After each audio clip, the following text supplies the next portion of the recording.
Hello friends, good morning. समस्त को सुप्रभात। आपण देखि पारुथबे स्क्रीन रे आपणकर directorate of teacher education SCRT Odisha Bhubaneswar द्वारा गोटे नोटिफिकेशन आसी जाइछि। आउ एई नोटिफिकेशन होछि 3/5/26 तारीख है 10/6/2025। नोटिफिकेशन टी होछि admission to DLED course 2025 and to 27।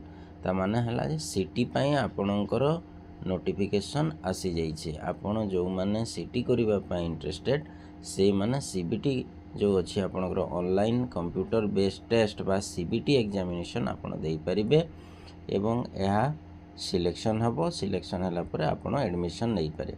आसंता काली 12/6/2025 2:30 पर आपण फॉर्म अप्लाई करि परिबे 9 जुलाई 2025 मिडनाइट पर्यंत।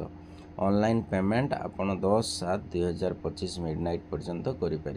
जदि अधिक किसी जाना हेल्ले आप टोल फ्री नंबर रे फोन करेंगे। वेबसाइट है आपणकर samsodisha.gov.in एवं आउ गोटे वेबसाइट है scrtodisha.nic.in। जो माने इंटरेस्टेड आपण माने यथाशीघ्र आपणकर डॉक्यूमेंट रेडी करिकी अप्लाई करबा पई प्रस्तुत हो जातु। एवं यही प्रिपरेशन पाई जदि आपको जेकोसी प्रकार सहायता गाइडेंस दरकार, अप्लाई करबा पई गाइडेंस दरकार, सहायता दरकार, ताहले आपण घरे थाइकी आराम रे आपण पाई परिबे सृष्टि गाइडेंस एंड काउंसलिंग सेंटर प्रधानपाली ठारू, जोटा कि आपण तले दिया जाइथिबा नंबर रे कांटेक्ट करिवे एवं यार फॉर्म फिलअप संबंधी तथा यार प्रिपरेशन संबंधी समस्त विवरणी आपण पाई जिवे एवं पेड कोर्स मध्ये अवेलेबल हो पारिबो आपनक पई। तेणु आपण विलंब न करिकी यथाशीघ्र कांटेक्ट करेंगे।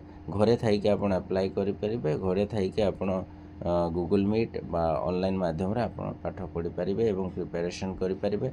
जो माने इंटरेस्टेड आपण माने शीघ्र याकू अप्लाई करबा पई चिंता करंतु।